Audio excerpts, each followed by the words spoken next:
Good morning, guys. I hope you all had a nice 2-week holiday. I look forward to hearing from you all again. Normally, everyone's coming back in very excited, like Happy Easter. But I look forward to your emails to check that you're all safe and well as well. Just a little recap. So we're reading Murder Most Unladylike. This is day 11. We're on, oh gosh, I forgot. Chapter 5 of one of the maps. We're on page 165 if anyone is following. Here we go. Daisy could not understand why I was not more excited. "Watson," she cried, poking me jubilantly in the ribs. "The game's afoot. We're closing in." I bit my lip. The case of the murder of Miss Bell was feeling far too real. Miss Bell really was dead and was never coming back. I was holding a gym slip with real blood on it. The gym slip was the murderer must have used to mop Miss Bell's blood off the gym floor, and Daisy had found the trolley the murderer had used to transport Miss Bell's body to its hiding place. But Daisy was still galloping on, so excited about this case as she had been about the case of mysterious tuxbox thief, as though Miss Bell was just another missing bag of bullseyes. "We're close," she cried. "We're very close. We've got the scent, and now we must run with it. Here's the trolley and the bloody gym slip, and here isn't Miss Bell's body. So, where will she move to?" The murderer must have stowed the bell somewhere at school between Monday evening and Tuesday night, when they came back to move it into a safer place away from school. So now we need to be cleverer. We need to put ourselves into the mind of the killer. If you have a body to hide in Deep Dean, what would you do with it? "I wouldn't kill anyone in the first place," I said. "All right, don't be clever," said Daisy. "I think it needs to be somewhere safe, and it needs to be somewhere secure." "That doesn't sound much like anywhere in Deep Dean," I said. Honestly, I couldn't think of a single place that would fit. A safe, secure place in Deep Dean. If I'd been in a rude mood, instead of feeling frightened, I'd have said, "Not likely." Daisy frowned. "Yeah, I know," she said. "Doesn't, does it? Not for years, anyway. Years. Ever since they closed up the—" She froze. I could see an idea occurring to her, like a firework going off in her head. "Hazel, we've been the most utter chumps. Imagine us not thinking of that. Oh, I could kick myself." And without any more explanation, she took my hand and dragged me out into the gym again, so that I had to gallop after her or fall over. "Of what?" I asked, gasping as we jolted along. "What? You'll see," shouted Daisy. Come on, quick." She towed me out into the corridor, then immediately dragged me left into a little passageway behind the hall. When Deep Dean was first built, there used to be an underground tunnel between the hall and old wing, so that when it rained, girls could go to prayers without getting wet. It was bricked up long ago, though, when Library Corridor was built, and now that little passageway only leads to a locked door. At last I understood where Daisy was taking me. "Oh!" I said, stopping so quickly that Daisy nearly jerked my wrist off before she noticed. "Now do you see?" asked Daisy, wheeling round and letting go of me. "It has to be. There's nowhere else half as perfect." "But no one can get in." "Jones can, and anyone who knows the school at all could take his spare keys, just like I did. I think this is really it, Hazel. We found it." I thought of Miss Bell again.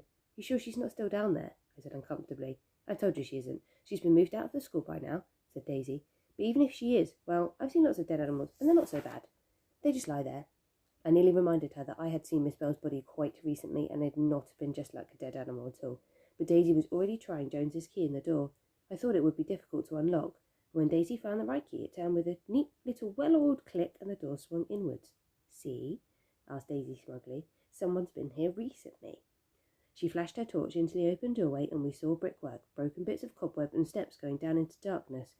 They were dusty, but instead of lying in a smooth layer, the dust had been scuffed up and smudged about, and in the middle it had been rubbed away altogether in some sort of snaky track.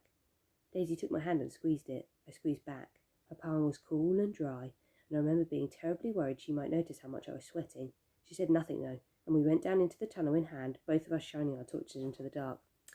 "Not convinced they're going to find her, are you?" "Do look at this floor," said Daisy, stepping daintily through the dust. "The drag mark must be from Miss Bell." She sounded so casual about it. I flashed my torch around the scuff mark, trying to avoid it, and that is when I caught sight of the sideways print of a shoe, just clear of the track.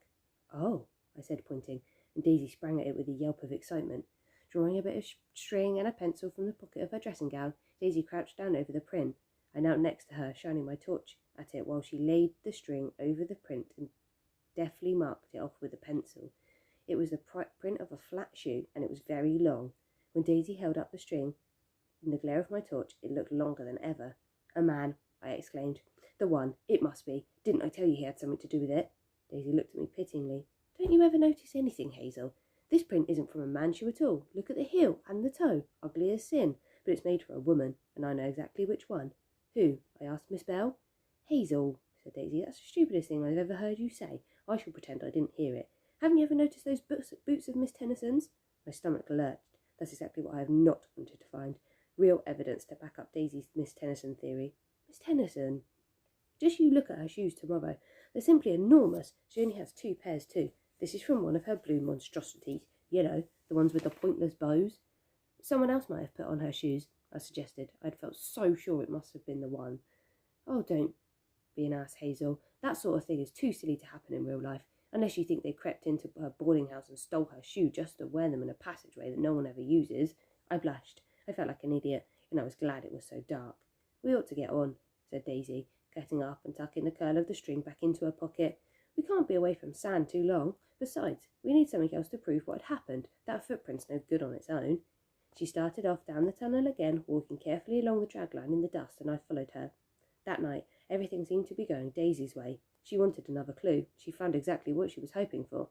I heard her give an explanation, saw her flash her torch onto a little wisp of whiteness that had been caught low down on a rough part of the tunnel's brick wall. It was a little scrap of white fabric, plain and coarse, and we both recognised it at once. "This is from Belle's lab coat," whispered Daisy. "Now we know she was left here for a while. Oh, and look!" When she had rushed forward to snatch up the bit of coat, she stirred up dust on the floor, and now something was glittering in the torchlight. "An earring, a lovely long gold one. Clues rain down upon us. This isn't from Miss Bell." Grudgingly I shook my head. Miss Bell would never have worn a delicate gold earring like the one Daisy was holding. "It must be Miss Tennyson's," said Daisy. "It might be almost anyone's," I pointed out. Although Miss Bell didn't wear earrings, almost all the other mistresses did. This earring was pretty gold double teardrop. I quite well imagined Miss Lappet, Miss Parker, or Miss Hopkins all wearing something like it, as well as Miss Tennyson. "It looks quite new," said Daisy, examining it. "Good quality, too.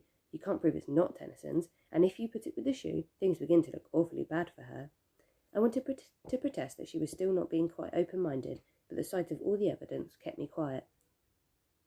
"Well,